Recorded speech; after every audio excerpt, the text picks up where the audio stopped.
6번 X시장은 완전 경쟁적이며 각 기업의 장기 총 비용 함수와 X에 대한 시장 수요 곡선은 다음과 같다. X의 시장의 장기 균형에서 시장 균형 가격과 진입하여 생산하는 기업의 수를 옳게 짝지은 것은 P는 가격, 스몰 q는 각 기업의 생산량, 모든 기업들의 비용 함수 및 비용 조건은 동일하다. 그래서 장기 총 비용 함수가 이렇게 주어져 있고 시장 수요 곡선도 주어져 있습니다. 완전 경쟁 시장의 장기 균형 조건을 가지고 구하면 되는 문제입니다. 완전 경쟁 시장의 장기 균형 조건은 장기 평균 비용과 장기 한계 비용이 가격 P와 같다는 것입니다.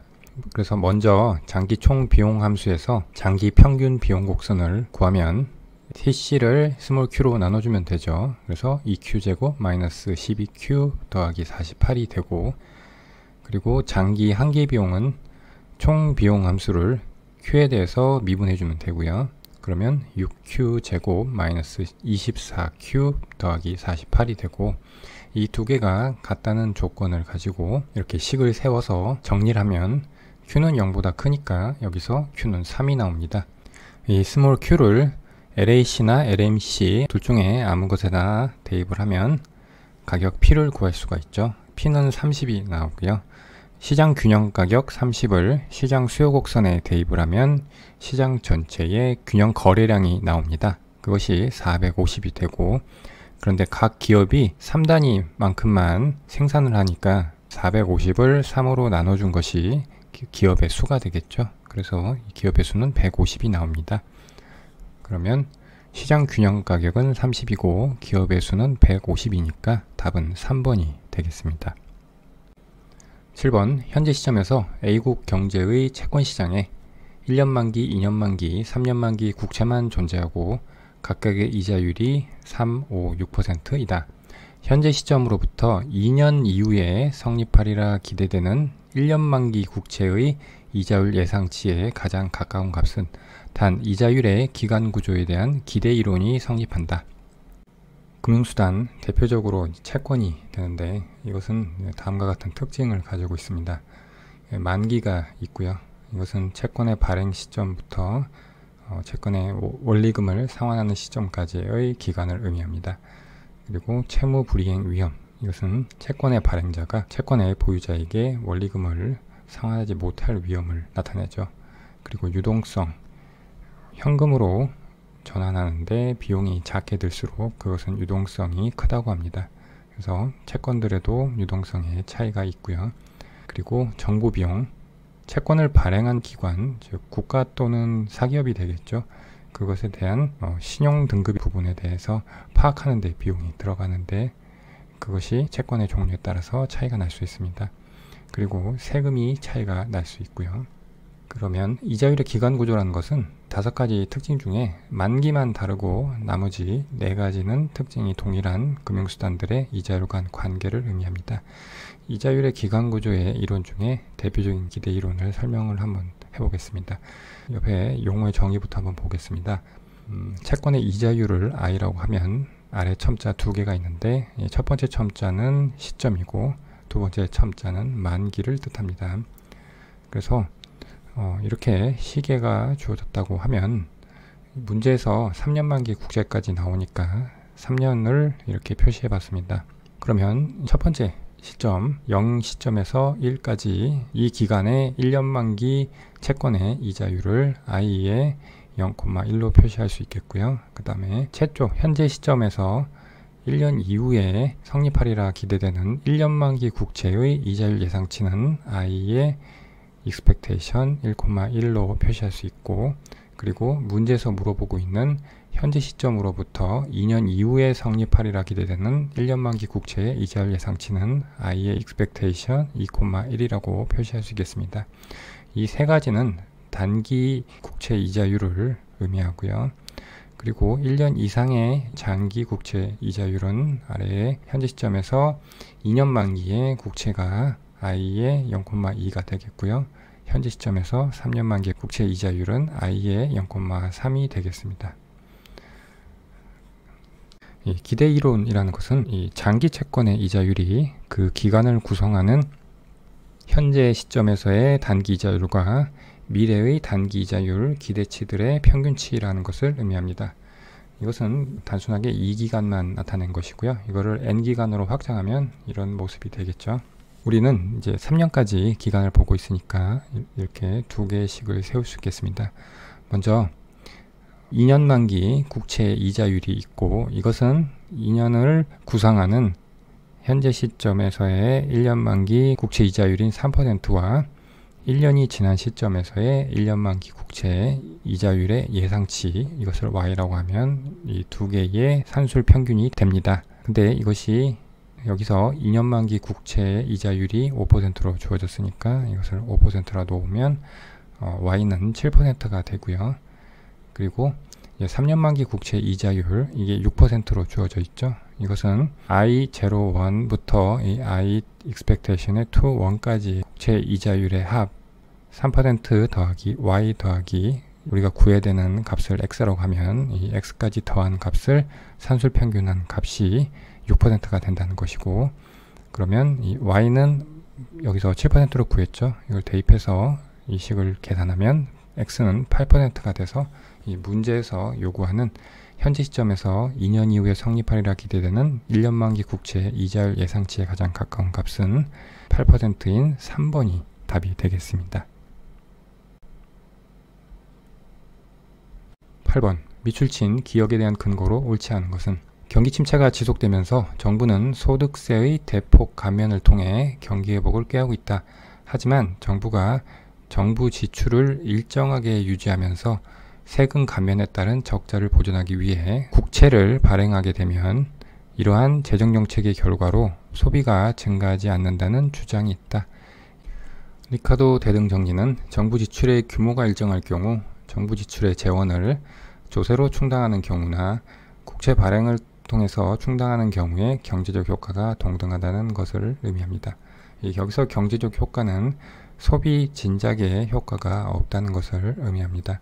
이것은 다음과 같은 가정에 의해서 성립을 하는데, 첫 번째, 완전 자본시장 가정입니다. 저축과 차입이 자유롭고 저축 이자율과 차입 이자율이 동일하다는 조건입니다. 그리고 두 번째, 경제활동 인구 증가율이 0%여야 되고요. 세 번째, 합리적이고 미래지향적 소비자를 가정하고 있습니다. 네 번째, 정부의 지출 수준이 일정하다는 것을 가정하고 있습니다. 우리가 2기간으로 가정을 하면 1기와 2기에 정부 지출을 하게 되는데, 이것을 현재 가치화한 것이고, 다음과 같은 예산 제약, 결국 가계와 기업으로부터 걷는 세금으로부터 충당하고 있는 것이죠. 그래서 1기와 2기의 세금의 현재 가치, 이것을 제약으로 해서 지출을 하고 있다는 것을 가정하고 있습니다. 그런데 이 지출 전체 수준이 일정해야 한다는 것이죠. 그리고 소비자 역시 이렇게 소비를 1기와 2기에 하게 되는데, 그것은 가처분 소득의 제약 하에서 이루어지고 있다는 것을 나타내고 있습니다. 보기를 하나씩 보겠습니다. 1번, 소비자들이 현재 저축을 증가시킬 것으로 예상된다. 지금 정부가 소득세를 대폭 감면을 할 것이라고 했습니다. 그러면 이 1기의 소득세를 대폭 감면하려고 하겠죠. 그러면 소비자의 1기 세금 역시 감소할 것이고, 그러면 1기의 가처분 소득이 증가하는 효과가 발생하겠죠. 그런데 이렇게 소득세를 대폭 감면하면 재정이 적자가 될 가능성이 있는데, 그런데 정부가 정부 지출을 일정하게 유지하면서 세금 감면에 따른 적자를 보존하기 위해 국채를 발행하게 된다고 합니다. 그래서 이 세금이 감소된 만큼 모자른 재정을 충당하기 위해서 국채를 발행하게 된다고 되어 있습니다. 그런데 이 소비자들은 합리적이고 미래지향적인 소비자이기 때문에 1기에 세금을 깎아주고 정부가 국채를 발행했다는 것은 정부의 지출 수준이 일정하다는 가정 때문에, 정부는 이 좌변이 일정하니까 우변도 이 좌변과 똑같이 일정해야 되는데, 지금 1기의 세금을 줄여줬기 때문에 2기의 세금을 늘릴 수밖에 없다는 것이죠. 근데 이것을 소비자들은 합리적이고 미래지향적이기 때문에 예측하게 되고, 따라서 1기의 가처분 소득이 증가한 것을 소비로 연결시키지 않고 저축을 통해서 2기에 증세가 될 것에 대비를 하게 됩니다. 그리고 늘어나는 2기의 세금은 1기에 발행한 국채의 이자율을 만큼 늘어난 이 크기가 결국 2기의 증세의 크기가 될 것이라고 예상을 하게 되겠죠. 그래서 보기 1번 현재 저축을 증가시킬 것으로 예상된다. 맞는 보기가 되겠습니다. 2번 소비자들은 현재 소득과 미래 소득 모두를 고려하여 소비를 결정한다. 합리적이고 미래지향적 소비자이기 때문에 이러한 예산 제약 하에서 현재 소득과 미래 소득을 모두 고려하여 소비를 결정하고 있죠. 3번 소비자들은 미래에 세금이 증가할 것이라고 예상한다. 방금 설명드린 부분입니다.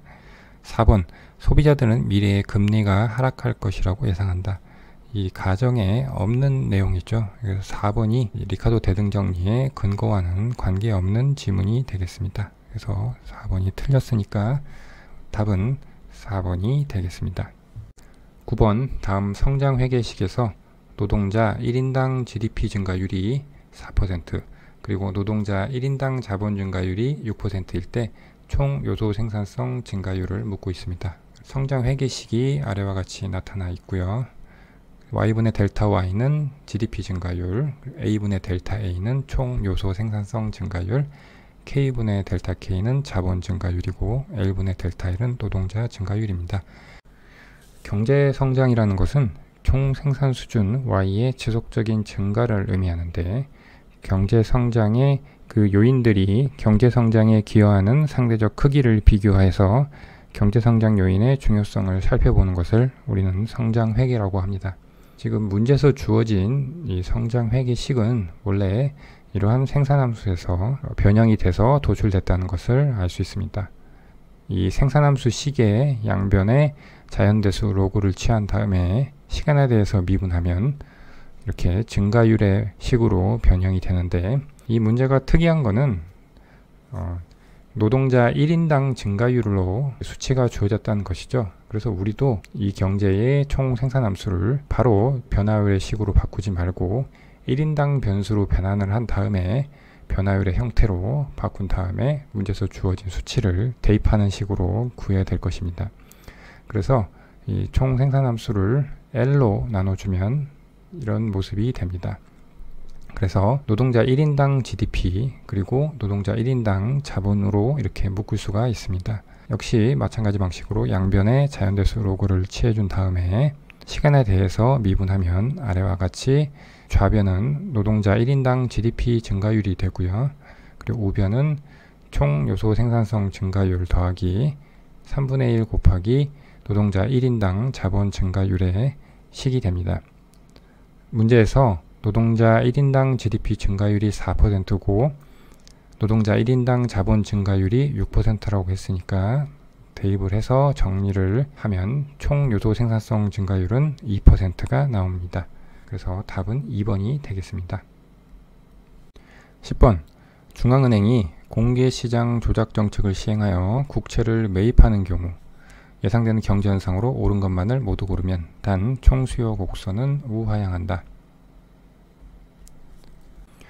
중앙은행이 공개시장 조작 정책으로 국채를 매입하면 시중에 본원통화가 늘어나고 본원통화는 통화승수를 곱한 만큼 통화량 증가로 나타나게 됩니다. 그래서 시장에서는 통화량이 증가하게 됩니다.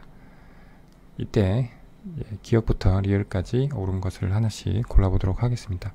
기억, 유동성 선호이론에 의하면 국채 매입은 화폐시장의 초과 공급을 유발하여 이자율을 상승시킨다. 유동성 선호이론이라는 것은 케인즈가 이야기한 것으로 이자율이 화폐시장에서 경제주체들의 유동성에 대한 선호, 즉 화폐 수요와 화폐 공급의 상호작용에 의해서 결정된다는 이론을 의미합니다. 그런데 여기 문제를 잘 보면 국채 매입을 통해서 화폐시장의 초과 공급을 유발하여까지는 맞습니다. 왜냐하면 국채를 매입해서 시중에 통화량이 풀리기 때문에 화폐 공급이 늘어나면 자연스럽게 화폐시장에 초과 공급이 발생하겠죠. 그런데 이자율은 화폐의 가격을 의미하는데 시장에 화폐가 많이 풀리면 이자율은 하락하겠죠. 그런데 여기서는 상승한다고 했으니까 이거는 틀린 보기가 되겠습니다. 니은 단기적으로 총수요 증가를 통해 산출량은 증가하고 물가도 상승한다. 통화량이 풀리면 ISLM 모형을 생각해 볼 때 LM 곡선이 우측으로 이동하면 총수요 곡선도 우측으로 이동하게 됩니다. 그러면 단기적으로는 총 공급 곡선이 우상향하는 모습을 가지니까 산출량은 증가하고 물가도 상승하게 됩니다. 자, 이 ISLM 곡선과 총수요 총공급 곡선을 통해서 한번 니은을 살펴보면 최초 균형점 2제로에서 중앙은행의 국채 매입을 통해서 통화량이 증가하면 LM 곡선이 우측으로 LM1까지 이동을 하게 됩니다. 그러면 이 IS 곡선과 만나는 이원점에서 균형이 형성되고 이것은 총수요 곡선을 우측으로 이동시켜서 AD1으로 이동시키게 합니다. 그래서 이 아래에 1점이 위에 있는 이원점과 매칭되는 점입니다. 하지만 이 물가 수준 P0 수준에서는 총수요가 완전고용 산출량 수준에서의 장기 총 공급 곡선과 비교했을 때 초과 수요의 상태이기 때문에 물가가 상승하게 됩니다. 물가가 결국에는 이 P0에서 P2까지 상승하게 되고 물가가 상승하니까 LN 곡선에서는 실질 통화량이 감소돼서 LN 곡선이 좌측으로 이동하는 모습으로 나타나고 있습니다. 그래서 단기적인 체중 균형은 이 2점이 되고 이 아래에서는 2점이 되겠습니다. 그래서 단기적으로 총수요 증가를 통해서 산출량은 YF에서 Y2로 증가하고 물가도 P0에서 P2로 상승하는 모습을 보이고 있습니다. 그래서 니은은 맞는 보기가 되겠고요. 디귿 장기적으로 경제는 자연산출량 수준으로 회귀한다. 여기 있는 이 YF가 완전고용 산출량 수준, 자연산출량 수준인데요. 결국 이 점도 장기적인 관점에서 봤을 때 이 장기 공급 곡선에 비해서 수요가 많은 상태이니까 역시 물가는 계속 상승하게 되고 산출량은 자연산출량 수준으로 회귀한 수준인 여기를 3점이라고 하면 이 3으로 회귀하게 됩니다. 그러면 자연스럽게 이 LM 곡선도 LM0까지 돌아오겠죠. 그래서 디귿도 맞는 보기가 되겠습니다. 그 다음 니을 세고전 학파에 따르면 경제 주체의 정책 예상이 완벽한 경우 단기에도 산출량은 불변이고 물가만 상승한다. 세고전 학파의 정책 무력성 정리를 설명하고 있는 것이죠.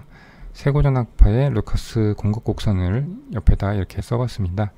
이 경제의 산출량은 자연 산출량 더하기 R 곱하기 물가에서 물가 예상치를 뺀 것이고 경제 주체들은 현재 이용 가능한 모든 정보를 가지고 기대를 하는 합리적 기대를 하면서 평생 기간에 걸쳐서 최적화를 하고 있는 경제 주체를 가정을 합니다. 그런데 이 루카스 공급 곡선에서 만약 경제 주체들의 물가 예상이 실제 물가를 정확하게 예측하지 못한다면 총 공급 곡선은 우상향하는 모습을 보일 것이고요. 경제 주체들의 정책 예상이 완벽한 경우 물가 예측을 정확하게 할 경우 이 부분이 0으로 되고 그러면 이 경제의 산출량은 자연 산출량 수준이 됩니다. 그래프에서 수직인 LAS의 모습이 됩니다. 이야기는 무슨 이야기냐면 경제 주체들이 정책 예상을 완벽하게 할 경우에 중앙은행이 국채를 매입해서 통화량을 늘린다고 할 때 물가가 상승할 것을 예상하기 때문에 바로 단기 총 공급 곡선이 이 3점을 지나도록 상방 이동하게 돼서 자연 산출량 수준에서 수직인 장기 총 공급 곡선의 모습과 똑같은 공급 곡선의 모습이 됩니다. 단기에도 산출량은 불변이고 물가만 상승하는 정책 결과를 가져오게 됩니다.